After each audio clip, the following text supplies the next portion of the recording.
मैं बाबा Vishwanath inter college चटिया चकरा Mau Satyendra Yadav online classes में आपका स्वागत है। देखिए, अगले दिन हम लोग जो है अलंकार पढ़ रहे थे, जिसमें शब्द अलंकार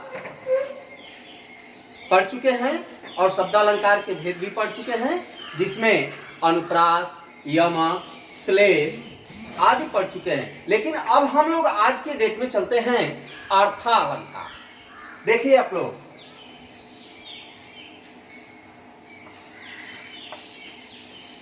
अर्थालंकार, अर्थालंकार।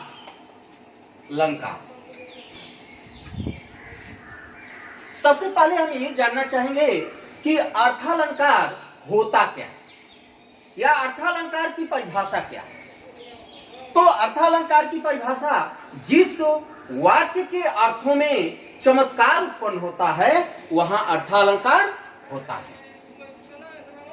अर्थालंकार निम्न प्रकार के होते हैं, जिनमें मुख्य रूप से 3 हैं। देखिए, पहला है उपमा अलंकार, दूसरा है रूपक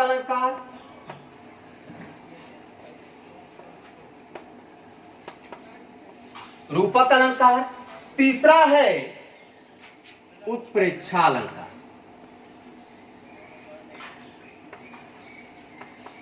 उत्प्रेक्षा अलंकार।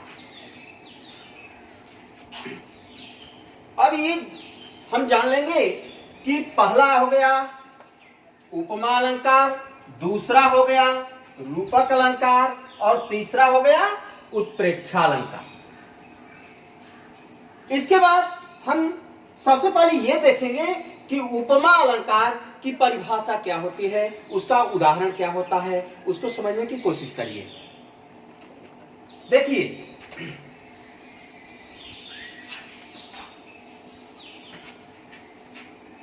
उपमा अलंकार।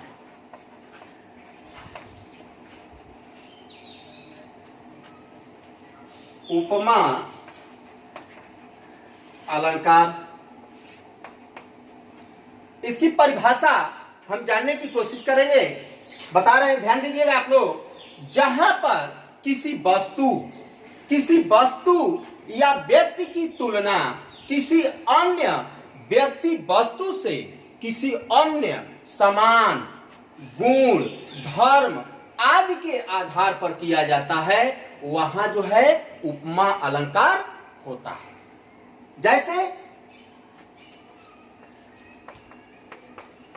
जैसे तुलसी मन मंदिर में बिहरे। तुलसी मन मंदिर में बिहरे। अब इस उदाहरण में तुलसी के मन का तुलना जो है वो कहां किया गया है? मंदिर में किया गया है। अतः यहां जो है उपमा अलंकार होगा। ठीक है। अब देखेंगे हम रूपक अलंकार। इसमें रूपक अलंकार में देखेंगे कि सबसे पहले रूपक अलंकार की परिभाषा जानने की कोशिश करेंगे। देखिए, जहां उपमेय पर उपमान का भेद रहित आरोप होता है वहां रूपक अलंकार होता है। जहां उपमेय पर उपमान का भेद रहित आरोप किया जाता है वहां रूपक अलंकार होता है। जैसे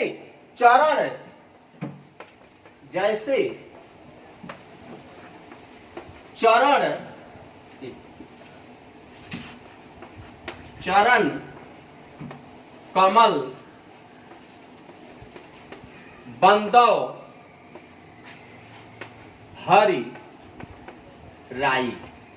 चरण, कमल, बंदो, हरि, राई। यहां चरण जो है उपमेय पर कमल उपमान का अभेद या आरोप हुआ है, अतः यहां जो है, यहां चरण और कमल दिया है ना, तो चरण जो है वह उपमेय हो गया। चरण जो है उपमेय और कमल जो है उपमान, उपमान, उपमान जो है चरण जो है उपमेय पर कमल उपमान का भेद रहित आरोप किया गया है, अतः यहां जो है रूपक अलंकार होगा। अब हम देखेंगे, आगे चल करके देखेंगे अगला देखेंगे जिसमें है उत्प्रेक्षा अलंकार। उत्प्रेक्षा देखेंगे, उत्प्रेक्षा अलंकार, जहां अब इसकी सबसे पहले हम ये जानना चाहेंगे कि उत्प्रेक्षा अलंकार की परिभाषा क्या होती है। तो देखिए उत्प्रेक्षा अलंकार की परिभाषा, जहां उपमेय में उपमान की समानता की जाती है, जहां उपमेय में उपमान की समानता की जाती है वहां उत्प्रेक्षा अलंकार होता है।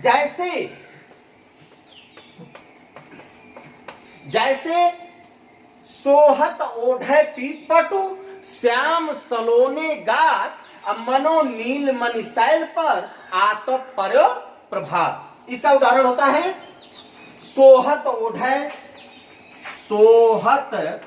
सबसे पहले हम ये देखेंगे इसका कि उत्प्रेक्षा अलंकार क्या परिभाषा, जहां उपमेय में उपमान की संभावना की जाती है वहां उत्प्रेक्षा अलंकार होता है। उत्प्रेक्षा अलंकार की परिभाषा देखेंगे, सोहत ओढ़े पीत पटु, श्याम सलोने गात, मनो नील मणिशैल पर आतप पर प्रभात।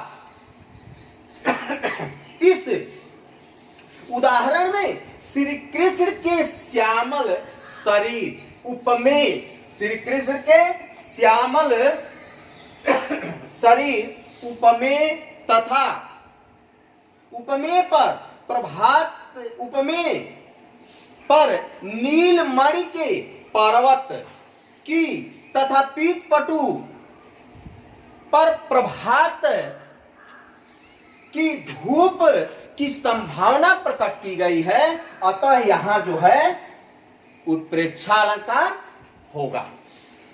ठीक है, अगला ये जो है, अब जो है ये अलंकार समाप्त। अगला दूसरे दिन अध्याय चलेगा।